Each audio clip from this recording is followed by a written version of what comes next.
Hi friends, இந்த வீடியோவில் நாம் எதை பற்றி பார்க்க போகிறோம்னா கார்த்திகை தீபம் சீரியல் ப்ரொமோ பற்றி தான் இந்த வீடியோவில் பார்க்க போகிறோம்.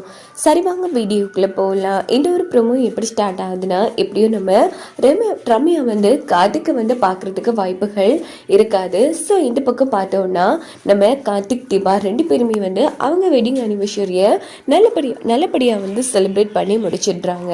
இன்னொரு பக்கம் நம்ம கார்த்தி வந்து அவசர வேலையாக வெளியில் போனதுக்கு அப்புறமா தான் ரம்யா வீட்டுக்கு வருவாங்க. ரம்யாவை பார்த்து தீபா வந்து கோவிச்சுக்கிறாங்க. நீ இவ்வளோ நேரமாக வராமல் என்னடி பண்ணுன்னு. ஸோ வரும்போது நிறைய பிரச்சனைகள் ஆயிடுச்சுன்னு ரம்யா வந்து தீபா கிட்டே எடுத்து சொல்லி ஒரு வழியை வந்து சமாளிச்சுட்றாங்க. சரி, கண்டிப்பாக இன்னொரு நாள் நீ என்ன இன்ட்ரடியூஸ் பண்ணிவே உன் ஹஸ்பண்ட் கிட்ட. ஆனால் ஒன்று, கண்டிப்பாக நீ உன் ஹஸ்பண்டும் வீட்டுக்கு லஞ்சுக்கு வரணும் அப்படின்னதும் தீபாவும் சரின்னு சொல்கிறாங்க.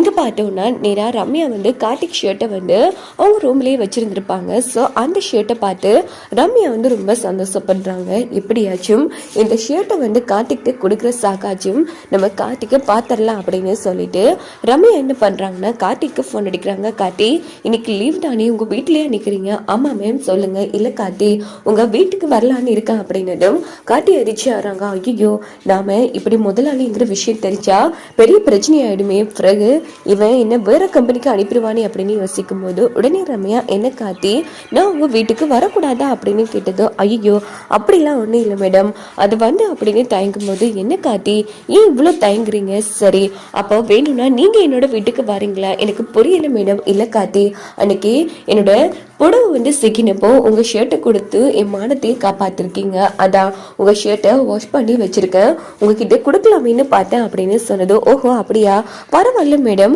அது உங்ககிட்டே இருக்கட்டுமே அப்படின்னு சொன்னதும் ரம்யா வந்து ரொம்ப சந்தோஷப்படுறாங்க. கார்த்தி, நீங்கள் எதுக்கு சொல்கிறீங்கன்னு எனக்கு தெரியும், ப்ளீஸ் கார்த்தி நீங்கள் இந்த ஷர்ட்டை வந்து வாங்கிக்கோங்களேன் அப்படின்னதும், ஓகே மேடம், நீங்கள் வர வேணாம், நானே வரேன் அப்படின்னு சொல்லி கார்த்தி வந்து கிளம்பும் போது உடனே தீபா வந்து தடுத்து நிறுத்துறாங்க. ஏங்க, இப்போ நீங்கள் எங்கே கிளம்புறீங்க? ஐயோ, நீங்க தான் ஷர்ட்னு கத்துனீங்களே, அதான் ரம்யா மேம் அவங்க வீட்டுக்கே வந்து என்னோட ஷர்ட்டை வாங்கிட்டு போக சொல்லியிருக்காங்க அப்படின்னதும் அவங்க உயிரையே காப்பாத்திருக்கீங்க. அப்படி பார்த்தா அவங்க தானே ஷர்ட்டை வந்து கொடுக்கணும். ஐயோ, என்னங்க புரியாம பேசிட்டு இருக்கீங்க? இப்போ அவங்க வந்தா நான் வந்து பெரிய வீட்டு பையன்னு தெரிஞ்சிருவில்ல, அதுக்கப்புறமா சவாலில் ஜெயிச்ச மாதிரி தான் அப்படின்னதும், ஆமா இல்லை, சரி, அப்படிப்பட்ட முதலாளியமா நான் யாருன்னு பார்க்கணும், வாங்க ரெண்டு பேருமே போகலாம் அப்படின்னதும், ஐயோ சொன்னா கேட்க மாட்டீங்களே, சரி வாங்க அப்படின்னு சொல்லிட்டு கார்த்தி வந்து தீபாவையும் கூட்டிட்டு நேரா ரம்யா வீட்டுக்கு வராங்க. அங்க பார்த்தோம்னா ரம்யா கார்த்திக் ஷர்ட்டை வச்சு ரொம்ப சந்தோஷப்பட்டுட்டு இருக்காங்க. இந்த பக்கம் கார்த்திக் தீபா ரெண்டு பேரும் வரதை பார்த்தா ரம்யா வந்து பேருந்துச்சு வராங்க. என்ன இது, கார்த்திக் கூட தீபா வாரா, ஒருவேளை நம்ம போட்டு திட்டம் எல்லாம் விளங்கிட்டு தீபா வந்துட்டு இருக்காளா? எனிவே பரவாயில்ல, எனக்கு பிடிச்ச ரெண்டு பேருமே வராங்க அப்படின்னுட்டு ரம்யா ரொம்ப சந்தோஷமா ஓடி வந்து, கார்த்தி வாங்க தீபா வா அப்படின்னு சொன்னதும், என்ன தீபா வா மேம், தீபா உங்களுக்கு முன்னாடியே தெரியுமா? ஆமா கார்த்தி, என்னோட க்ளோஸ் ஃப்ரெண்டே தீபா தான் அப்படின்னதும் தீபா ஒரு பக்கம் அதிர்ச்சி ஆகிறாங்க. ரம்யா, நீ தான் என் ஹஸ்பண்ட் வேலை பார்க்குற ஃபேக்டரியோட எம்டியா? என்னடி சொல்ற, எனக்கு புரியலையே அப்படின்னு கேட்கும்போது, ஐயோ நல்லதா போச்சு, ஒன்று தெரியுமா, என் ஹஸ்பண்டே கார்த்திக் தாண்டி அப்படின்னு சொன்னதும் ரம்யாவுக்கு இடியே விழுந்த மாதிரி போயிடுது. இப்படிதான் மாதிரி கூடிய ப்ரோமோ எடுத்துட்டு போக வாய்ப்புகள் இருக்கு.